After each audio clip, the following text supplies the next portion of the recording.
Hello, welcome to CLA Interviewing Strategies. We will briefly discuss the phases of an interview from the first telephone call to closing the interview.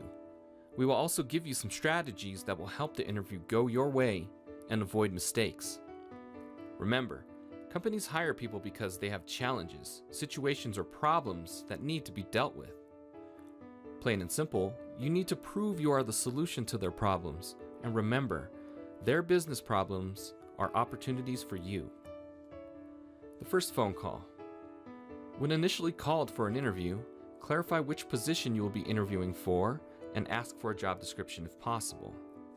Ask, what was it about my resume that caught your attention? Very important to ask this, it can give you insight into what the employer's needs are.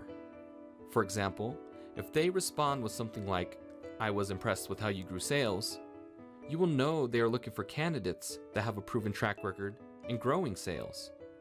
Last, ask how much time should be set aside for their interview.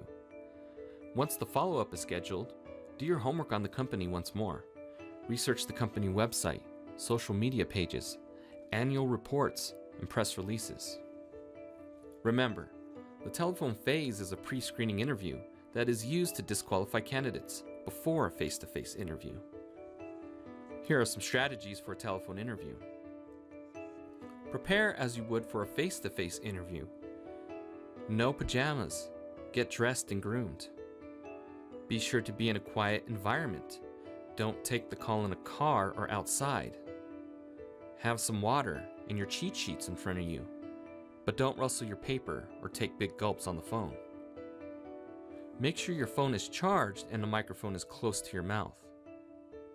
Answer questions as if you are looking the person in the eye. Use SPAR when responding to questions. We will review the SPAR technique in a moment. And smile and be upbeat. Express positivity in your voice and your tone. Whether over the phone or in person, interviews usually begin with, tell me about yourself, TMAY. This should not be a regurgitation of your resume. They already have it in front of them. It should not be where you grew up and how many dogs you had. TMAY used to be around 2 minutes long, but now, due to people's tendency to expect things quickly, such as a 6-second rule for resumes, the TMAY needs to be short, around 30 seconds. It's best to respond with this example. My career has primarily encompassed blank and blank. Or you can try, what I have really enjoyed doing is blank and blank. These points should be relevant to the position for which you are interviewing. Remember, the goal of the TMAY part of an interview is to establish credibility, show behavioral strengths, and talk about what motivates you. Avoid telegraphing your liabilities and weaknesses as well. After telling the interviewer about yourself, there are 5 objectives to the rest of the interview. Number 1, determine the employer's needs.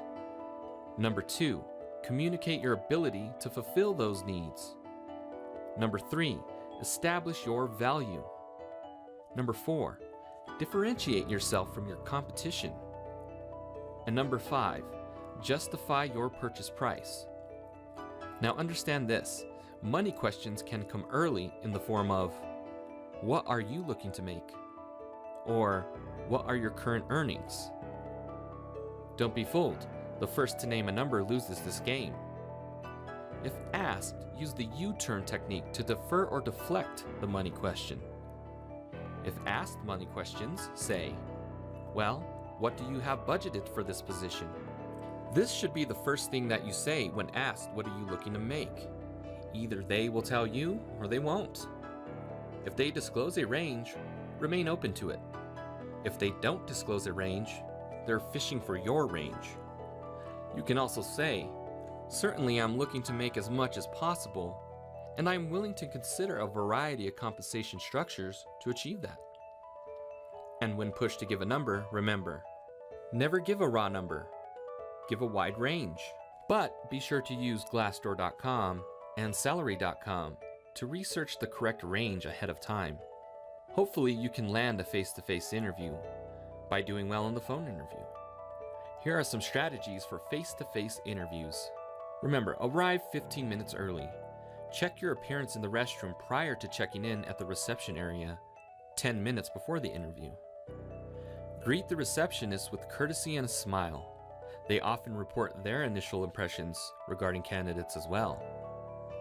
Make sure you accept water when offered. You may need it. Interviewers form their opinion of a candidate in the first 5 minutes of an interview. Make the most of these crucial first minutes by using a firm handshake, have your icebreaker topics in mind, show direct eye contact, and take soft control of the interview by using your techniques like TMAY and the ASQ technique. Now, let's go over the ASQ technique, or Asset, Spar, Question. Use ASQ in response to questions regarding your skills and achievements. Also use ASQ as a way to uncover more detail about the employer's needs. A is for asset. State your skill and accomplishment, like, I have extensive experience in building high-performance teams. SPAR, S-P-A-R. Back up your statement with an example. Tell them how you will help them by pointing to your past experience. Remember, SPAR means situation, pain, action, and results. These are specific stories about your professional experience.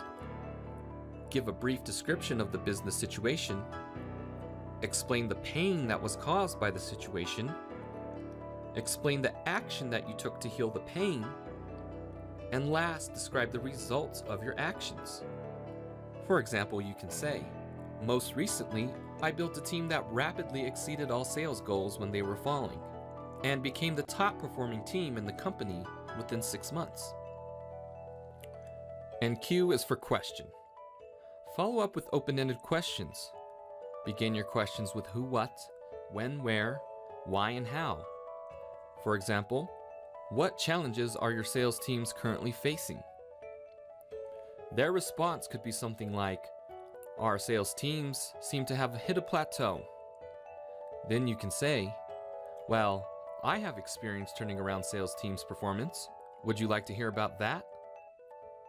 Then of course, they will say yes, and you can launch into a spar about how you turn things around.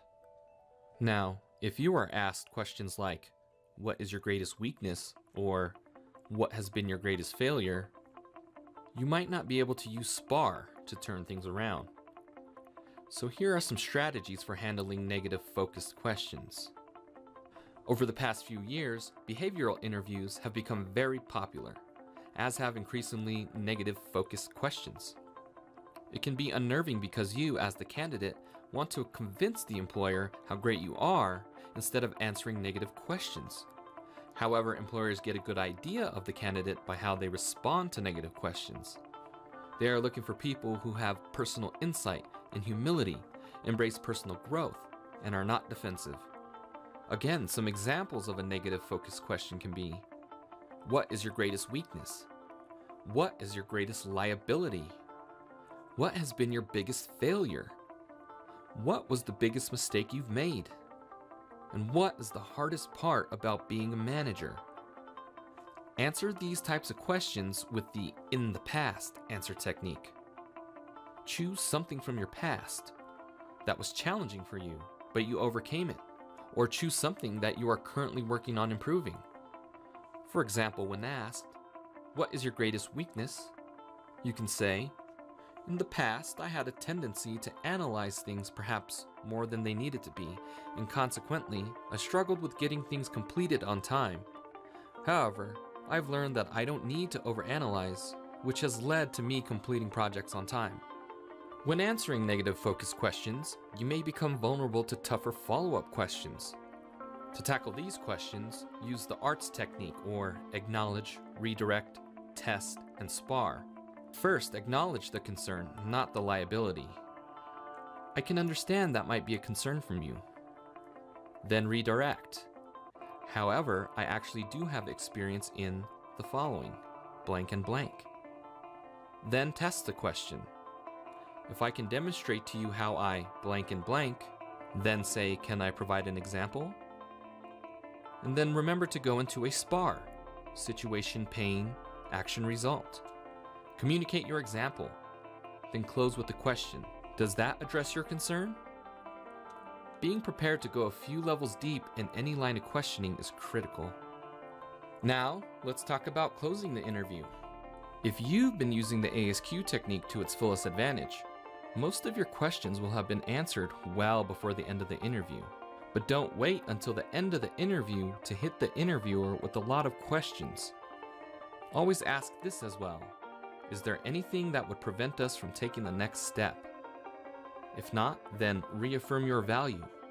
Restate their needs and how you will meet their needs. Then determine next steps. Ask what the next step is and the timetable. Find out who you should contact in the meantime, should you think of any additional questions. So, let's start practicing these skills. Download the sample interview questions in this lesson to practice TMAY dialogues, the U-turn technique, SPAR examples, and other tough questions any interviewer is likely to use. Good luck out there.